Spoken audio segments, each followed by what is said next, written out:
My own son-in-law forged my signature and stole the company I built for 30 years.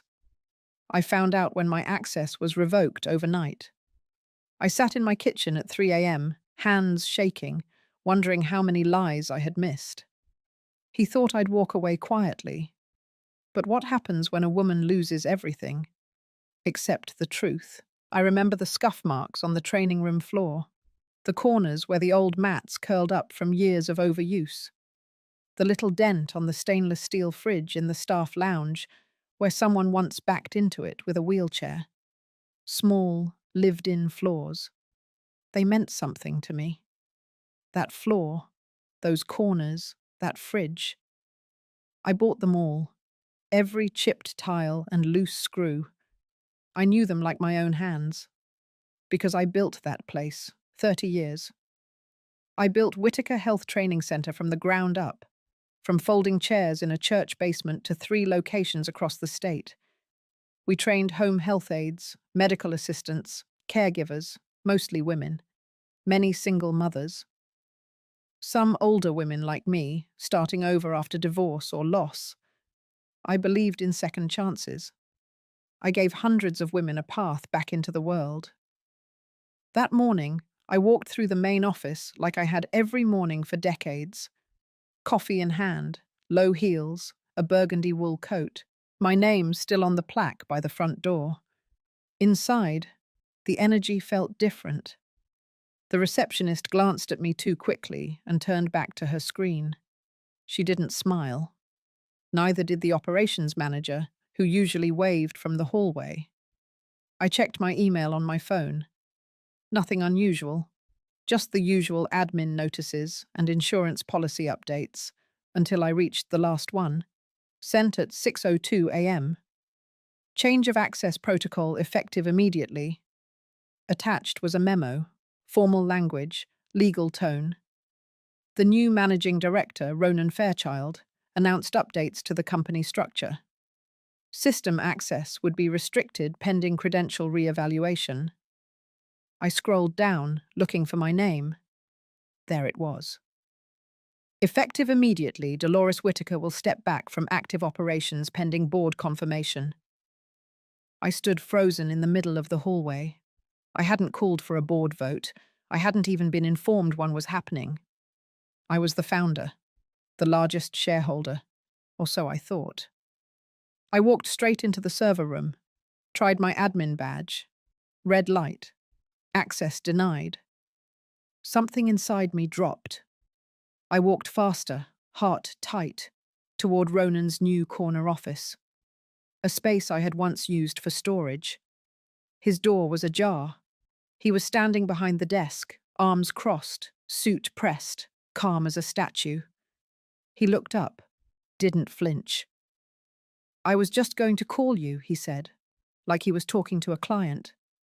"There's been a shift. Temporary." I asked him what he meant. He handed me a manila folder. Inside were signed board minutes, my signature at the bottom. I didn't remember signing anything. And then it hit me. Months ago, he had brought papers to my house, claimed they were for a licensing update.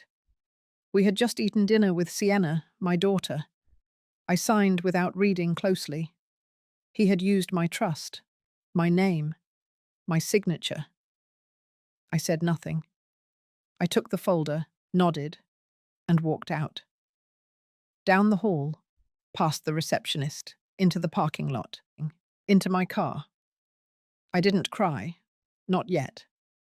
Instead, I drove to the hill near Cedar Avenue, the spot where I used to park when we couldn't afford office space, where I once took phone calls from job agencies on a prepaid flip phone.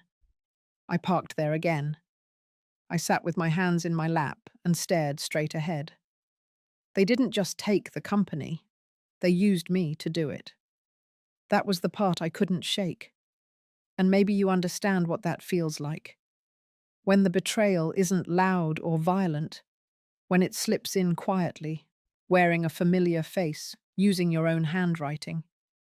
I stayed there for 2 hours. Then I turned on the ignition, drove home, and began to gather everything.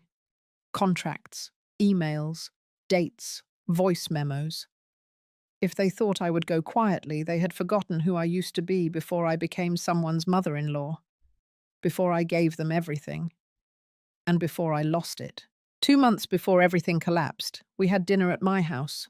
Just the four of us. Me, Sienna, Ronan, and their youngest, Ava. It was a quiet Sunday evening in early spring, the kind where the light lingers past 7, and you can almost believe everything is still whole. I had made lemon chicken, roasted carrots, and warm rolls from scratch. Ava, always picky, mostly pushed her food around, but she smiled when I gave her extra rolls wrapped in a napkin. Sienna looked tired. Her job at the hospital was weighing on her, long shifts and not enough sleep. Ronan, on the other hand, looked too relaxed. He sipped from his wine glass and asked about my plans for expansion. He kept bringing up licensing and corporate restructuring. I remember thinking, he's too interested in paperwork for someone who once told me he hated admin work. But I brushed it off. Families grow. Businesses shift. I thought he just wanted to be involved. I wanted to believe that. After dessert, he pulled out a folder. Said it was nothing urgent, just some state compliance forms, things to keep us protected as we expanded training into neighboring counties. I didn't even read them closely. I signed. It was late, and I was tired. I trusted him. Trusted Sienna. Trusted that this was still a family effort. Now, in hindsight, I see it all differently.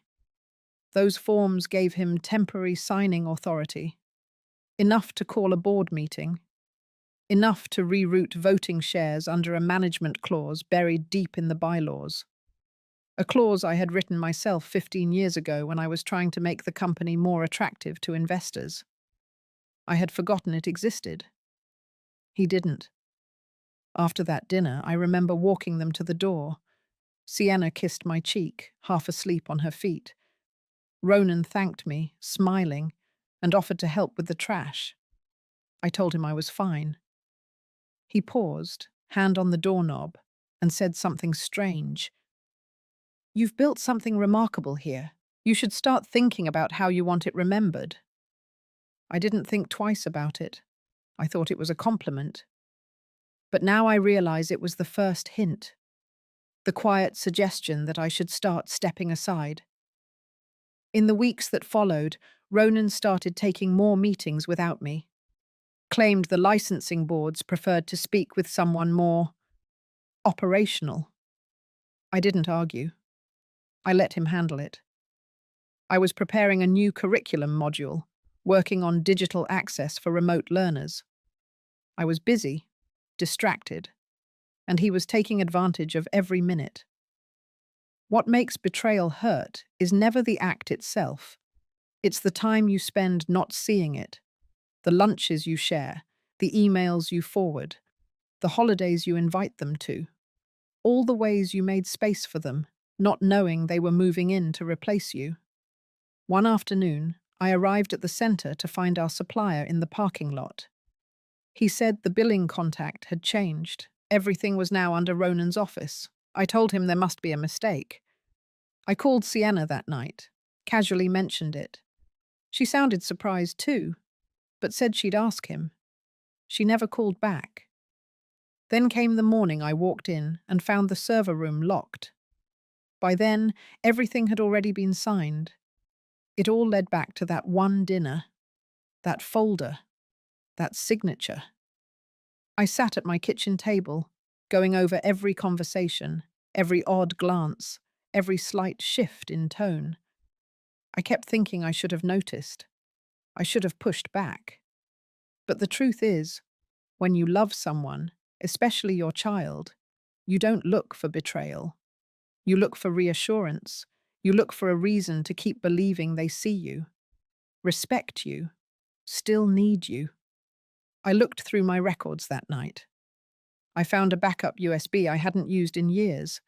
It held copies of old board bylaws, including the management clause Ronan had activated. I opened my file cabinet. pulled old shareholder agreements, my original founding charter, even dusty email threads from past partners. Slowly, painfully, the picture became clear. He hadn't just betrayed me. He had studied me. He knew I still kept physical documents, that I didn't fully trust cloud storage, that I valued legacy and tradition over control. And he used it all. Worse than that was Sienna's silence. Not a word, no email, no call, no note slipped under my door. That hurt more than anything Ronan could have done. I had expected more from her, not defense, not outrage, just honesty. But maybe she didn't know the full extent. Or maybe she did, and chose to look away. I couldn't decide which was worse. That night, I wrote a letter of resignation, clean, formal, precise.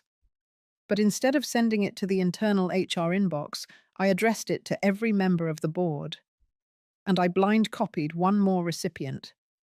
Someone outside the company entirely. Someone I hadn't contacted in years. The regional field office of the SEC. I didn't know what they would do with it. But it was no longer just about me. If Ronan had forged my signature, if financials had been shifted without proper disclosure, then we were in deeper waters than just family betrayal. And I wasn't going to be the one who drowned to keep his name clean. By Tuesday morning, I had printed every document I could find. Old emails, board resolutions, scanned agreements, and most importantly, the copy of my signature Ronan had misused. I tucked them into a thick manila envelope and sealed it shut like I was closing a chapter I hadn't agreed to end. I drove downtown just after sunrise. The SEC regional office was quiet that early. A few people passed me in the hallway, young and brisk in their movements, coffee in one hand and lanyards swinging. I felt out of place in my long navy coat and quiet shoes, carrying a story no one had asked to hear, but that I could no longer keep to myself. At the reception desk, I told the woman my name and said I had documents to submit regarding potential corporate fraud and signature falsification. I didn't over-explain. I didn't try to convince her of anything. I just handed the envelope over and asked for a time-stamped receipt. She blinked at me, then slowly took the package and printed the form. I signed it and walked away. That was all I needed. I didn't look back. When I got home, the house was silent. I left my coat on the back of the dining chair and sat at the kitchen table. My phone buzzed with a notification from my cloud drive. A backup had failed. I ignored it. That part of my life was crumbling by the hour, and I was strangely calm. The next part came faster than I expected. On Thursday afternoon, I got a call from Tasha. She was my former assistant director, a sharp, no-nonsense woman who had been with the centre for 9 years. She had been in meetings all day and said something strange was going on. Ronan had moved up a vendor review to an unscheduled Friday morning meeting. He had brought in a new accountant, one no one recognized. I asked her what she thought it meant. She paused before saying, in that low, careful tone of hers, that she didn't think this was about vendors at all. She believed Ronan was scrambling, and she had one reason why. The SEC had contacted the company. Someone from their compliance review division had reached out with a preliminary inquiry. No formal charges, not yet. But they had questions about internal financial transfers, particularly a set of consulting payments made to a shell company, payments that totaled over $4 million in the last fiscal year. I closed my eyes and let that sink in. 4 million. It wasn't just a power grab. He was moving money. Suddenly, every strange purchase, every vague budget note, every contractor invoice made sense. He had set up a parallel payment structure under the guise of consulting fees, spread across 3 LLCs, one of which listed a mailing address to a storage unit in Nevada. And somehow the board had signed off on all of it, either blindly or worse, knowingly. Tasha said she didn't want to get involved unless she had to, but she was saving copies of everything she could access from her end. Quietly, carefully. I thanked her. She didn't owe me anything, but I could hear something shifting in her voice. That same dull ache I had felt weeks ago when I first realized what was being taken from me. It was more than business. It was a violation of trust that left bruises in places you couldn't see. That night, I sat at my desk, pulled out an old spiral notebook, and started listing names. Not enemies, not even allies, just names of people who had passed through that company with integrity, people who had given real time and effort, whose signatures meant something when they signed.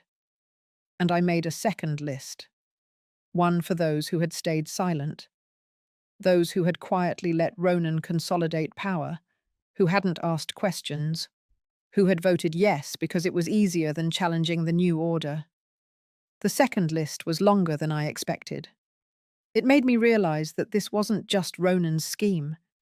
It was a culture shift I hadn't noticed until it was too late. I had created something meant to empower. Somehow, along the way, I had stopped watching the ground it stood on. I went to bed late, but I didn't sleep. The next morning, Sienna called. Her voice was strained. She said she had heard from someone on the board that I had involved the SEC. I told her I had. She didn't yell. She didn't cry. But her silence was heavier than either. She finally asked why. I told her because I couldn't protect what didn't exist anymore, that whatever we had built, it had already been taken. All I could do now was protect its memory, its name, the women who had walked through its doors and deserved better than this mess. She said nothing. Then she hung up. I sat with the phone in my hand and waited for something else. A text, a knock, a return call. Nothing came. Just silence. By that afternoon, I got another email, this time from a lawyer representing the board, requesting a formal statement and reminding me of my non-disclosure clauses. I forwarded the email directly to the SEC contact, then shut my laptop. This was no longer a family matter. It was something else now, and I had stepped into it with my eyes open. I didn't sleep that night. The email from the board's attorney sat open on my laptop screen. Cold, efficient. Phrases like internal disruption and potential defamation. A veiled threat, carefully worded to avoid legal exposure but designed to intimidate. I knew that tone. I had written letters just like it, long ago, before I stepped down from legal oversight to focus on expansion. Now it was being used on me. By morning, my back ached from hours hunched over the kitchen table, revisiting files, charts, timelines. The house was quiet. I missed the sound of Sienna's footsteps. We hadn't spoken since I told her what I had done. She hadn't slammed the door or shouted, just stared at me like I had broken something fragile. The silence cut deeper than any accusation. I left her a note by the coffee pot and drove to meet Tasha again. This time, we met in the back corner of a small bookstore. No paper trail, no cameras, just two women surrounded by second-hand fiction and the smell of old ink. She brought what I had asked for, a list of board members, past and present, who had quietly sold their stock back to the company at discounted rates. 5 names. Each transaction processed through a trust registered in Wyoming, hidden behind shell corporations. The dates aligned too neatly with the time Ronan began pushing for full control. Tasha handed over one final document, a scanned image of a memo Ronan had sent to the CFO 3 months ago. The language was masked, almost sterile, but the subtext was clear. They were laundering consulting fees into operational losses, burying them across subsidiary accounts. It was methodical, clinical, greedy, and it had my signature at the bottom. That stopped me. My breath caught, my chest tightened. I stared at the fake initials scribbled in a style I once used when I was in a hurry. It was disturbingly close. Close enough to pass a surface audit. That's when I knew this wasn't just about removing me. It wasn't about succession or vision or even ego. This was premeditated fraud. And he needed me gone because I was the only one who remembered where the bodies were buried. I drove home slower than usual. The house felt too still. I walked past Sienna's room. Her door was open. Her suitcase was gone. On the kitchen table, she had left behind a note of her own. 4 words in her careful handwriting. You were right. Sorry. No explanations. No forwarding address. Just absence. I folded the paper in half and held it for a long while. Then I placed it in the drawer beside my grandmother's recipe cards. I couldn't deal with that pain yet. Instead, I went to work. I called a lawyer, not someone from the old firm, someone younger, hungrier. Her name was Layla. She specialized in white-collar litigation and had once brought down a biotech CEO for insider trading using nothing but internal memos and calendar metadata. She didn't flinch when I told her who I was or what I suspected. She asked for everything. I gave her copies of the memo, the board transactions, and the altered signature. She didn't promise revenge. She promised clarity. While she began her quiet investigation, I turned to an older tactic. Memory. I dusted off the filing cabinet in the garage. My late husband had kept everything. Receipts, printouts, old meeting minutes from the early years. I found a manila folder labeled West Shore Acquisition, 1998. Inside were notes from the deal that gave our company its international foothold. That name showed up again in Ronan's memos. West Shore had been dissolved in 2009, or so I thought. Except, it hadn't. Not legally. The company had been renamed, folded into a holding group and used again, this time as a shell to route fees. Ronan hadn't built anything new. He had just scavenged old architecture, like a vulture feeding on the remains of our life's work. That night, I sat in the dark, my notes spread across the dining table. I used color-coded markers, just like I used to. Yellow for active accounts, red for conflicts, green for buried entities. By midnight, a pattern emerged. The fraud wasn't isolated, it was systemic. Years in the making. He wasn't afraid of me going to the press. He was afraid I'd remember enough to make it stick. And I did. That realization didn't bring relief. It brought a cold sort of calm. Ronan had underestimated what a woman remembers when she has nothing left to lose. The next day, I mailed a second package to the SEC. This one with hard evidence. Not just suspicions, not just instinct. This one had dates, documents, signatures, backdoor transfers, and legal inconsistencies. I didn't sign it with my name. I used the alias we used to file whistleblower claims in the early days. It was a name only 2 people would recognize. My husband. And me. By dusk, I was back in my garden, trimming the rosemary bush. The wind was soft, the light golden. That evening, for the first time in weeks, I slept.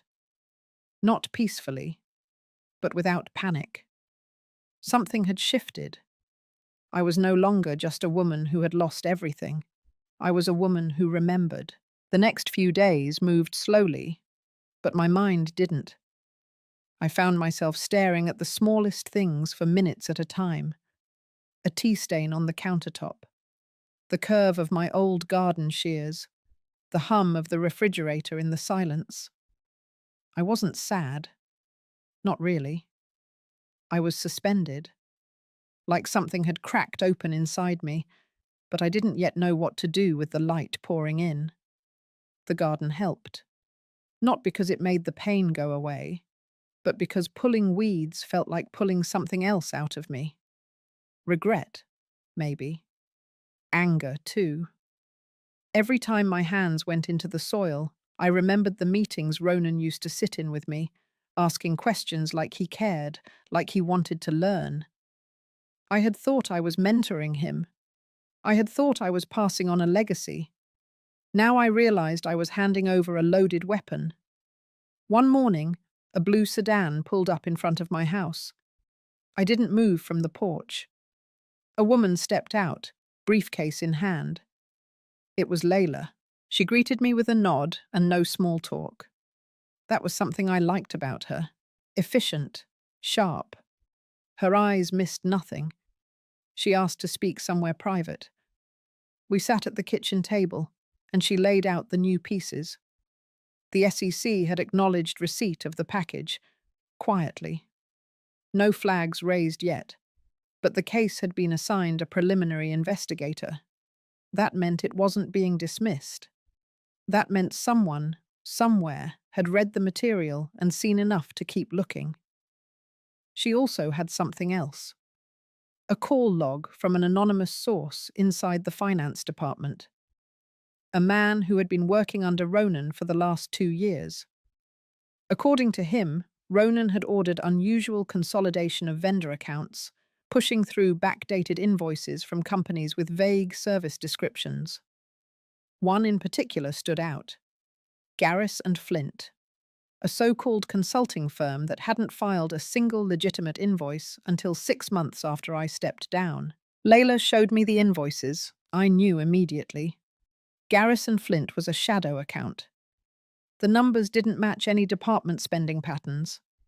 The supposed services were never requested. And worse, they had been used to route nearly $400,000 into offshore transfers labeled as strategic development funds. It wasn't just internal fraud anymore. It was laundering, on a scale that could trigger federal investigation. Layla warned me to stay quiet. For now, it wasn't time to confront Ronan. That would only give him a chance to cover tracks. We needed one more thing. A direct link between the falsified signature and his approval, a bridge between the legal manipulation and his own gain. That night, I sat in bed, my journal open beside me. I hadn't written in it for years. The last entry was from the week after my husband's funeral.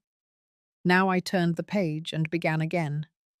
Not with rage, not with grief, but with facts. What I knew. What I suspected, what I remembered. As I wrote, I began to see him clearly for the first time. Ronan. Not the man who helped me carry boxes into our first office space. Not the one who once told me he admired how I built something from nothing. No. This was the man who saw value in structure, not people. The kind of man who kept his promises vague and his alibis rehearsed. And he was slipping. Because greed always rushes ahead of caution. The next day, I returned to the office, not through the front. I still had access to the side entrance for deliveries. Inside, the halls were quiet. Most of the senior staff worked remote now. The place felt cold, unfamiliar. I walked past framed awards I had once been proud of, now gathering dust. I went to the records room. There, in a locked drawer I knew still held archived physical contracts, I found what I was looking for. A quarterly report from 2 years ago, the last one I had personally approved. I compared my actual signature on the cover page to the one Ronan had forged in the memo. It was almost perfect. Almost. But I noticed something. The spacing between the middle initials and the surname was slightly wider in the forged copy. Enough that a forensic handwriting expert could pick it apart. Enough that a good lawyer could use it to build doubt in front of a jury. I scanned it, sent it to Layla.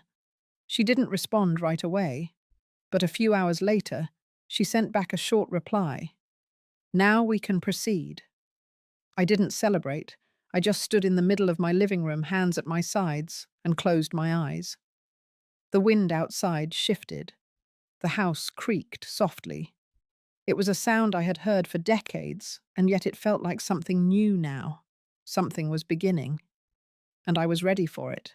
I met Layla again on a cold Wednesday morning. We chose a quiet cafe outside the city this time, one of those old diners with cracked leather booths and endless coffee refills. She had already ordered tea by the time I arrived, her briefcase resting on the seat beside her. She looked tired, but focused. When she saw me, she gave a small nod and pushed a folder across the table. Inside were two documents. The first was a forensic report. Clean, clinical, detailed. It confirmed what we had suspected. My signature had been lifted from a prior report, digitally traced and pasted onto the new one. Microscopic inconsistencies in stroke pressure and spacing were now catalogued and time-stamped. It wasn't just a copy, it was a calculated fabrication. The second document was a financial audit. Not complete, but damning enough. Over the course of 18 months, funds had been rerouted through 5 separate shell vendors, all tied back to a single IP address. That address, Layla said, was traced to a server once used exclusively by Ronan's personal assistant, but only after office hours, only after my retirement. I didn't react right away. I let the information sit there in the silence, pressing against the inside of my ribs. Then Layla said the part that changed everything. Ronan had filed a counterclaim. 2 days after the SEC received my submission, he had quietly preempted any investigation by submitting a fabricated report of his own, one that portrayed me as unstable. It was subtle, clever. He referenced vague financial irregularities from my last year as CEO, suggested my declining mental state could have resulted in unintentional oversights. There was even a line stating he had grave concerns about my capacity to manage funds independently.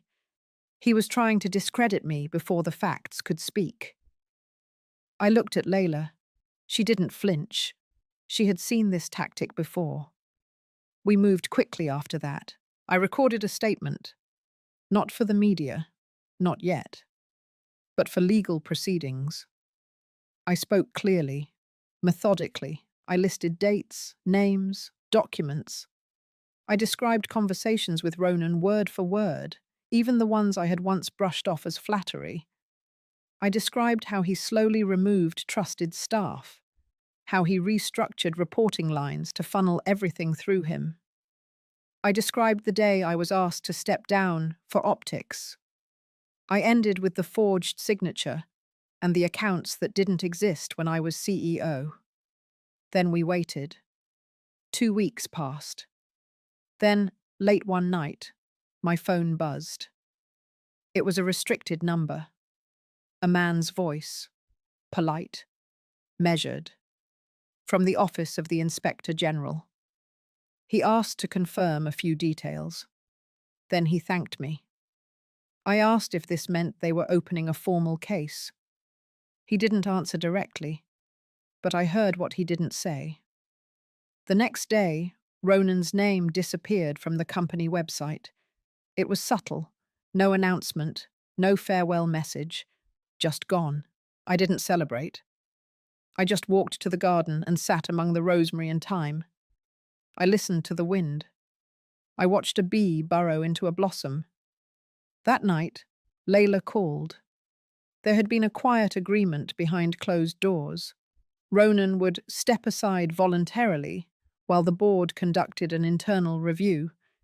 It wasn't an admission of guilt, but it was a crack in the armor, and that was all we needed. The board reached out. Not to apologize, not exactly, but to ask if I'd consider returning as a consultant. They said they wanted stability, familiarity. They framed it as respect. I declined. I had no desire to sit in the same rooms with the same men who watched me be erased in real time and said nothing. Instead, I made a different call. I reached out to Marla. She had worked in operations for 20 years before Ronan demoted her. She was sharp, efficient, kind. I told her I wanted to create something new, a foundation, not a company, a space for women in leadership over 60, a place where their voices wouldn't be condescended to, but centered. She said yes before I could finish my sentence. In the weeks that followed, I gathered names, women I'd mentored over the years, women who had left the corporate world because it demanded their silence. I brought them together, not as advisors, but as founders. The foundation grew quickly, quietly. We didn't need headlines, we needed momentum. One afternoon, as I was reviewing an application, I saw an email notification. It was from the SEC. They had opened a formal investigation. The email was brief, factual, but it was real. And in that moment, I felt something I hadn't felt in years. Not victory, but clarity. This wasn't about revenge. This was about truth, about dignity, about the quiet, steady power of not giving up when the world expects you to fade. That night, I sat alone on the porch, the sun dipping low. I wasn't broken. I wasn't done. I was just beginning something else entirely. The investigation was no longer mine to push forward. It had taken on a life of its own. But that didn't mean I stepped away. In fact, the quieter the legal process became, the more deliberate my next steps had to be. I met with Layla again, this time not as a client, but as a collaborator. We sat in the back of the Foundation's small office, surrounded by dusty books and cardboard boxes still unpacked. I told her I wanted to establish a legal resource fund, not for myself, but for older women pushed out of corporate leadership and gaslighted into thinking they were too fragile, too outdated, too emotional to be trusted with power. She didn't hesitate. She offered to structure it herself. Pro bono. I began writing a letter, not to the board, not to Ronan, but to every woman I had mentored during my 30 years in that company. I told them what happened without rage or embellishment, just facts. I told them about the forged documents, the false claims, the quiet erasure. I told them what came after. Then I invited them to build something with me. Responses trickled in. Then they flooded. One by one they came forward. Stories that mirrored mine. Stories worse than mine. Retirements that were not retirements. Restructures that came with gag orders. Raises that vanished when maternity was mentioned. Every sentence ended in silence. Not anymore. With Layla's help, we crafted a formal complaint package to send directly to the Department of Labor. We filed under a clause that covered discriminatory dismissal patterns, ageism, and targeted succession manipulation. It wasn't about bringing the company down. It was about cracking open a truth that had stayed polished and hidden for decades. The Foundation's phone began to ring more often. Some calls came from women I had never met. Others came from journalists who sensed something brewing but couldn't yet name it. I didn't take those calls. Not yet. Instead, I focused on what I could control. I hired Marla full-time to lead program development. She recruited 2 women from her network, both over 60, both previously vice presidents in firms that treated them like relics. Together, they built a curriculum on leadership re-entry, negotiation for women over 50, and legal navigation after forced exits. We didn't just give out advice. We gave tools, funding, space. Then the first board member from my old company resigned. He claimed it was for health reasons. 2 days later, another quietly stepped down. It wasn't a storm, it wasn't scandal, it was slow erosion, and it was working. By the time the SEC issued their first subpoena, Ronan had gone silent, no press release, no public appearance, just absence. His once busy LinkedIn account hadn't been updated in weeks. Someone else began attending public meetings in his place. But I wasn't watching him anymore. I was watching the women coming in through the doors of our new space. Some walked in upright and confident. Others came in shoulders hunched, eyes wary. Most were carrying something invisible: doubt, shame, silence. We welcomed them anyway. One afternoon, I sat with a woman named Diane. She had been a senior compliance officer before she was told her tone made people uncomfortable. She had internalized it, nearly apologized for it, until she read our open letter online. That day, she told me she hadn't cried in 3 years. Then she wept. She wasn't alone. None of us were. It was around that time the media finally caught on. The story broke without my name attached. Just a headline about an anonymous former CEO who had triggered a quiet but growing inquiry into executive misconduct, forgery, and forced succession inside a publicly traded firm. The article quoted two sources close to the case. It ended with a line about a parallel grassroots movement of retired corporate women forming a legal coalition. That was us. I didn't need to read the comments. The people who mattered were already calling. 2 local universities offered partnerships. One invited me to speak. I declined. I wasn't ready to become a symbol. I just wanted to build something real. And I was building it. Brick by quiet brick. Still, not all messages were kind. A letter arrived at the foundation, unsigned. Inside, a clipped article about our investigation. Scribbled in red ink were the words, "Stay in your lane, know your place." I folded the letter once, then again, and placed it in my drawer.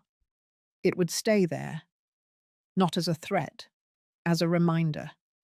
That when you make noise without yelling, when you step out of silence with poise instead of fury, you still disturb the ones who counted on your disappearance. That was the part they never understood. I didn't need a title anymore. I didn't need a seat at their table. I had built my own. And women were arriving with their own chairs. The board's silence didn't fool me. I had worked too long in that building to mistake calm for peace. What was brewing behind those closed doors wasn't retreat. It was calculation. I knew Ronan wouldn't take this quietly forever. And I was right. It started with a notice, a simple envelope delivered to the foundation's address, bearing the logo of my former company. Inside, a formal statement requesting my presence at a closed review of my past tenure. The letter used vague phrases like procedural clarification and records reconciliation. But I understood what it really was.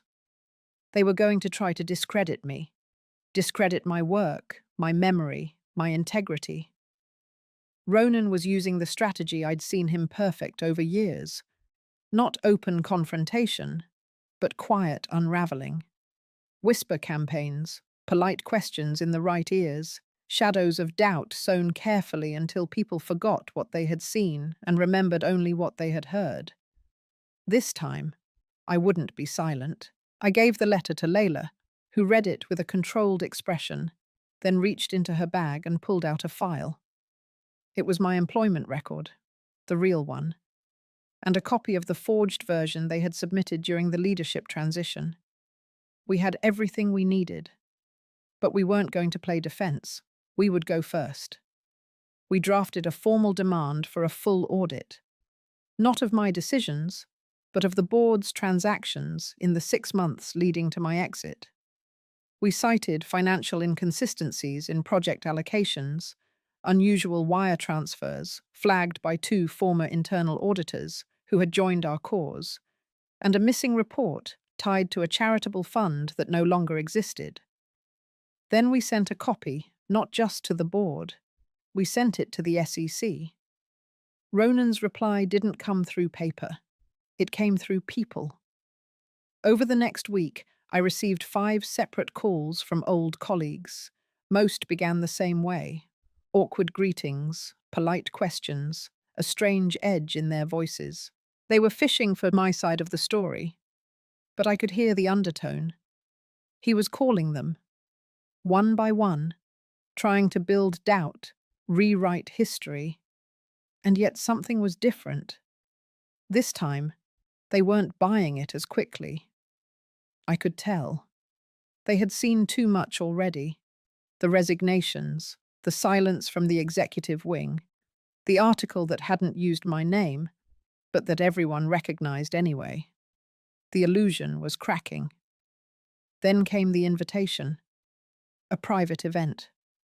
A leadership summit hosted by one of the largest non-profit boards in the state. I was listed as a panelist, seated next to two former CEOs, one of whom had stepped down after a very public harassment lawsuit. My instincts said to decline, but Layla urged me to go. Not for recognition, she said, but for documentation. So I went. I wore a simple black suit, no makeup, no speech prepared. When the moderator introduced me, there was a brief pause in the room. Recognition flickered across a few faces. One woman nodded slowly, as if confirming a guess she had held quietly. They asked about succession planning. I didn't speak in theories. I told them what happened. No bitterness, just the truth. And I watched the air shift. After the panel, a woman in her early 40s approached me. She had just taken a VP role in a mid-size firm. She whispered that after hearing me speak, she had cancelled a succession agreement she'd been pressured into signing. Her voice shook when she thanked me. That night, I sat in my car for a long time before driving home. The lights of the city blurred in the windshield, and I felt something unexpected. Not victory, not relief, just clarity. They had tried to erase me quietly, but every step they took to silence me only made the truth louder. 2 days later, a headline ran in the business section of the Tribune. It was short. SEC requests internal audit of Halverston and Lake following allegations of financial mismanagement. No quotes, no names, just that sentence. I printed it out and pinned it in the hallway of the foundation, next to a photo of the first 10 women who joined our legal support program. That was enough.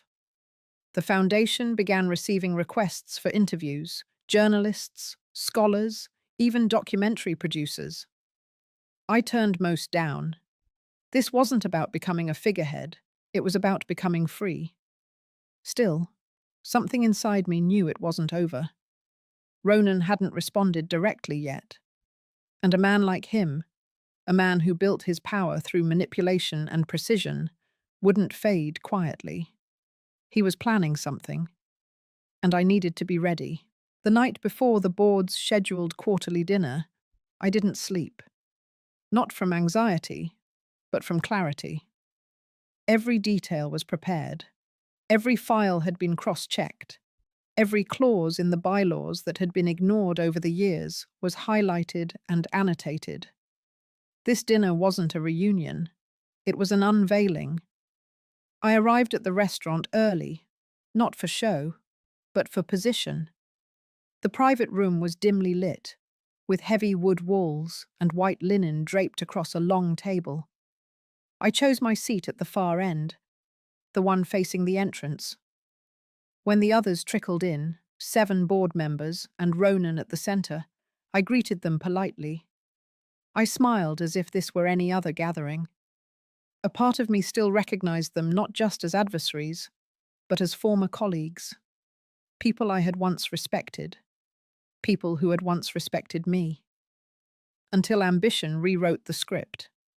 Wine was poured, toasts were raised, they spoke of new partnerships and impressive numbers. No one mentioned the SEC, no one mentioned the audit.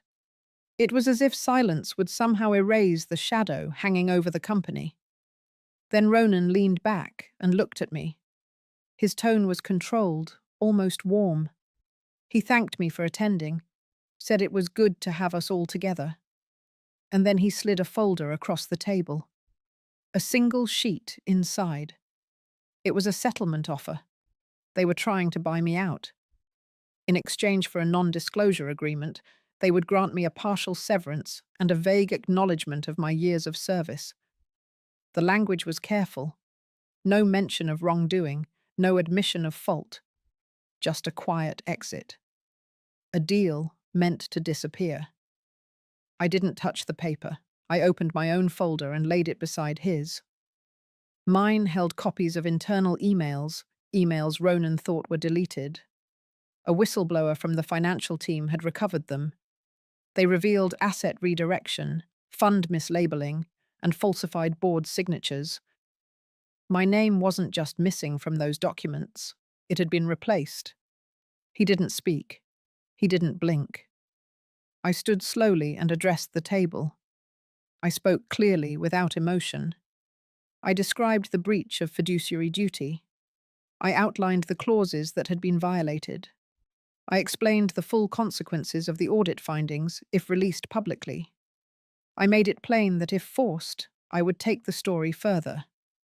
And then I paused, and I offered them an option. I proposed a structural transition. Ronan would step down within 30 days.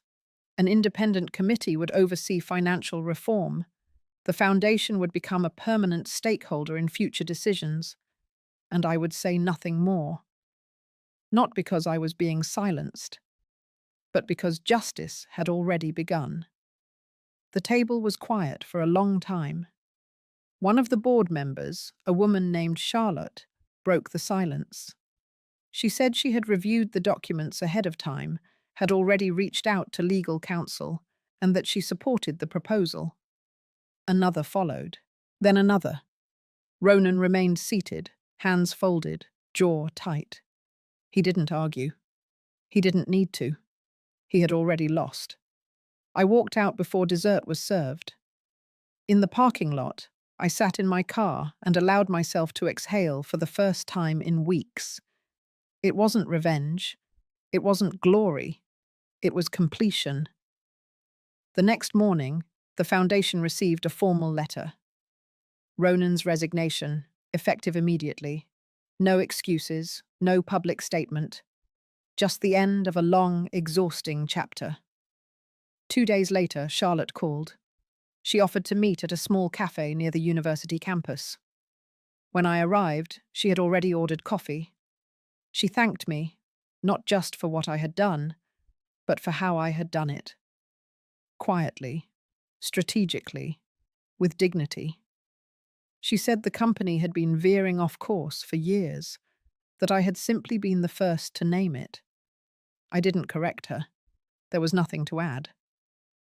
After she left, I sat in the cafe for a while. I watched students walk past the window, backpacks slung over shoulders, full of urgency and dreams. I remembered what it felt like to be that young, to believe that fairness was a given. I don't believe that anymore. But I believe in clarity, and I believe in action. At home, I updated the foundation website. We added a new page dedicated to ethics in corporate transitions. We offered free templates, legal references, and anonymous counseling for senior professionals facing manipulation. By the end of the month, 5 new cases had come in. 5 people like me, older, dismissed, but no longer silent. The damage Ronan tried to do hadn't disappeared. It had just shifted. But now it was visible. And that, more than anything, was the win. It wasn't loud. It wasn't celebrated. But it was complete. In the weeks after Ronan's resignation, my life returned to something I almost didn't recognize. Not because everything was quiet, but because the noise was finally my own. I started waking up without checking my phone first. The emails had slowed. No more board memos, no calendar invites layered with ulterior motives. I brewed my coffee slowly, the way I used to before everything became about control and preparation. It was strange at first. the stillness. After decades of building and fighting and protecting, it felt like I had stepped off a moving train. But there was no crash, just quiet ground.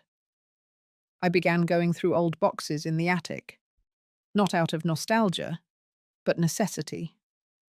I had been postponing it for years. Folders, photo albums, letters from my late husband tucked into cookbooks and random drawers. It was all there, waiting for the right kind of silence. One afternoon, I found a cassette tape, labeled in my handwriting, my son's first piano recital. I sat on the floor and held it like it was a relic. And maybe it was. A time capsule from before ambition hardened him, before life twisted us both in directions we hadn't predicted. There were no tears, but I sat there a long time. Later that week, I had dinner with my neighbor Adele. She was in her 60s, divorced twice, bright as a whip, and completely uninterested in small talk. Over lemon chicken and roasted asparagus, she asked how things were going. I told her the truth. I said I was tired, but not the kind of tired that sleep could fix. I said I had carried weight for so long that now, without it, I wasn't sure what to do with my hands. She didn't respond right away. She just nodded, poured more wine, and told me about her herb garden. Mint and sage, mostly. Said they kept her company. The next morning, I planted thyme by the back window, not for cooking, just to see it grow. I started walking again, not to chase thoughts or plans, but just to move. I walked past the bakery where Ronan and I used to buy muffins on Sundays. I didn't turn away. I didn't feel anger, just distance, like remembering a version of myself that no longer fit. I also began receiving letters, handwritten ones, from women I didn't know. Some had read about the audit in an obscure industry report. Others had heard from whispers in academic circles. But they all shared one thing. They were tired too. Tired of being erased quietly. Tired of being the backbone and then being called the burden. Tired of fighting without armor. They didn't ask for advice. They just told me their stories. And I read every single one. One woman was a retired chemist whose son sold her house while she was on a medical trip. Another was a librarian pushed out of her community center by a younger board who said she lacked digital skills. I began collecting their stories, not to publish, not to expose, but to witness, because that's what had been missing all along. Someone to say, "I see you." I reached out to a friend from my early days in administration, Helen. She ran a small press now, mostly memoirs and community essays. I asked her what it would take to build a resource, something digital but personal, a platform where women could archive their experiences without shame. Not a blog, not a brand, a haven. She said she'd help, so we started slowly. A simple name, a clean design, no pop-ups, no ads, just stories, raw and true. The first week we had 5 submissions. By the end of the month, there were 43. I wasn't a CEO anymore, but I was a keeper of truths. One day I received an email from my son's assistant, a short note saying he would be in town, passing through on a speaking engagement.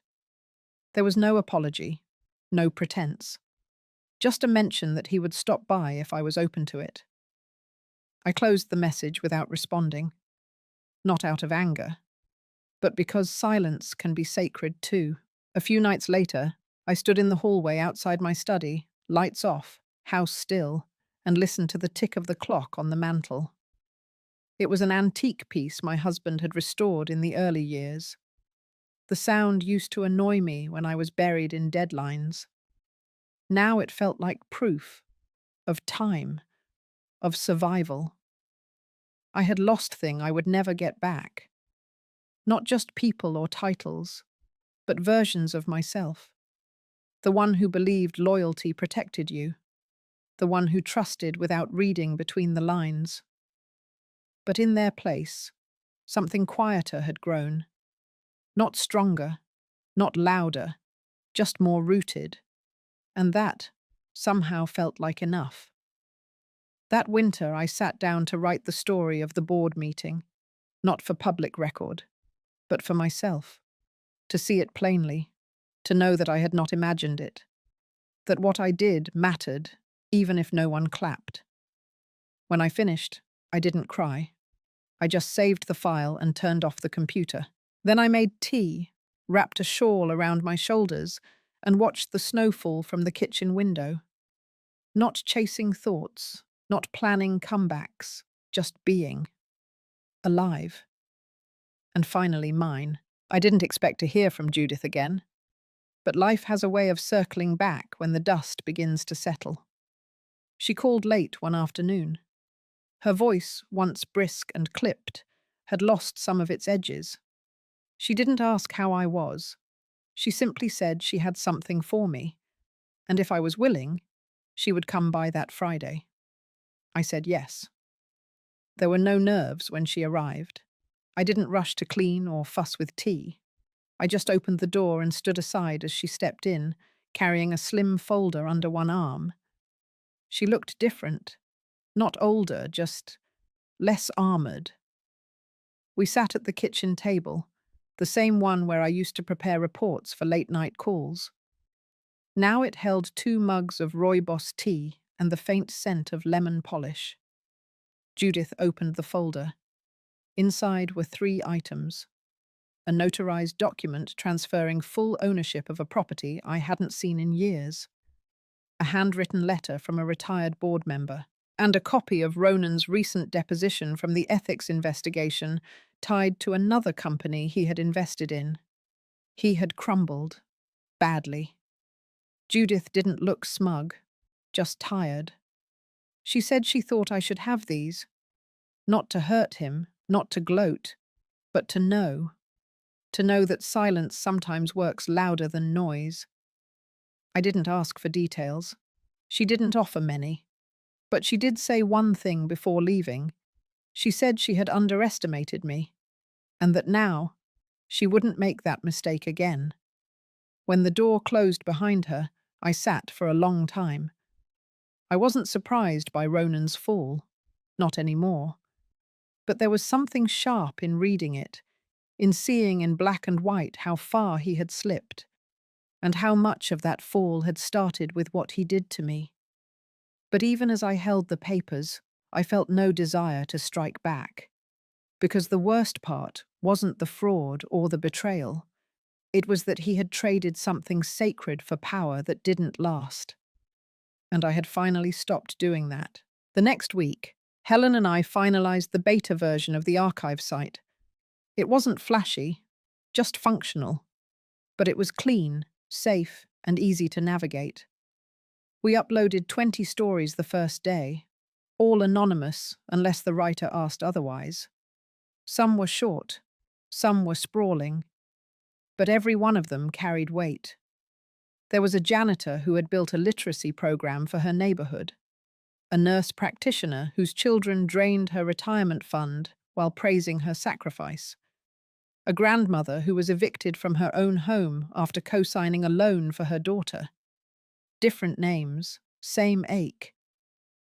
I didn't moderate the comments. I didn't edit the voice. I let them speak as they needed. And every night, I read a few.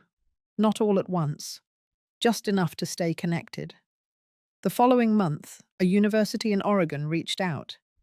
A professor had found the site and asked if I would speak to her class about legacy and quiet power. I declined the public appearance, but offered to write a letter they could read aloud. In that letter, I didn't tell them how to lead or what to avoid. I told them how I learned the difference between fear and clarity. Fear makes you fight everything. Clarity lets you walk away from what was never yours to hold.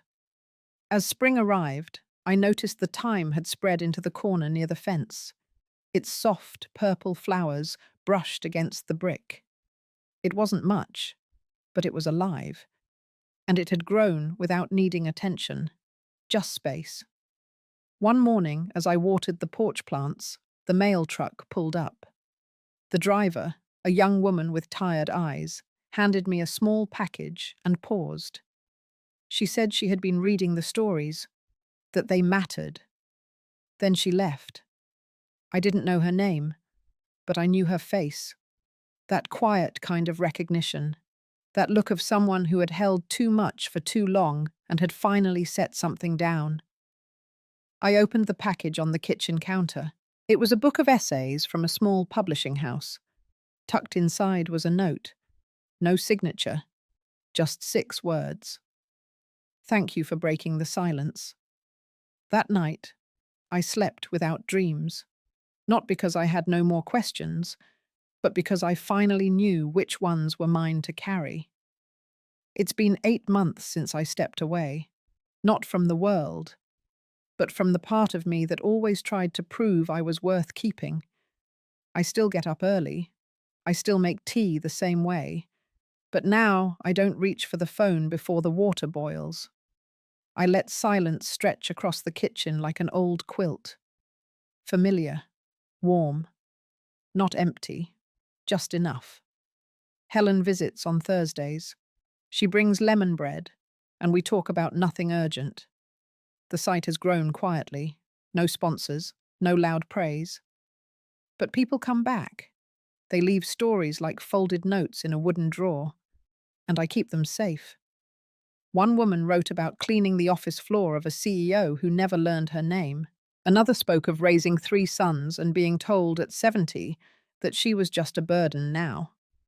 I never respond. But I read every line.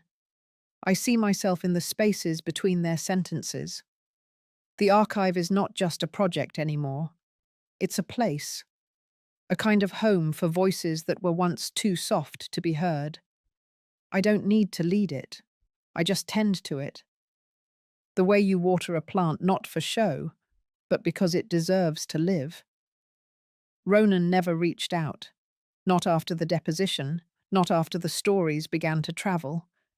And I didn't expect him to. I think he knows that if he came to my door now, he wouldn't find the woman he used to manipulate. He would find someone who sees right through the performance. Judith sent one final email. No words, just a scanned photo from 20 years ago. It was me, standing in front of the community center, holding a certificate I barely remembered receiving. Her subject line read, "You were never invisible." I saved it, not for memory, but as proof, but as that sometimes the world catches up to the truth you always carried. On the first morning of summer, I sat on the porch with my feet bare and a notebook in my lap. I didn't write anything for hours, just watched the wind stir the ivy, watched the mail truck pass without stopping. I used to think healing would feel like fireworks. It doesn't. It feels like getting dressed slowly with no one watching. It feels like not explaining, not defending, just being. There's no parade at the end of a quiet war, only peace. And peace is soft. It doesn't shout your name. It just waits until you're ready. So here I am, not younger, not harder, just honest. I still think of the woman I was the day I cleared out that office, holding my last check like a wound, trying to smile for the security guard on my way out. I wish I could go back and whisper to her, "You didn't lose. You finally stopped playing their game. And now, without their rules, you're free." If any part of my story touched something quiet inside you, maybe it's time to listen to that part. The one that has stayed silent for too long. You don't need a microphone. You don't need permission. You just need space. And if you have your own story that was once buried under shame, I invite you to leave it in the comments below. Not for applause, just for yourself. Sometimes the act of telling is the first step back to yourself.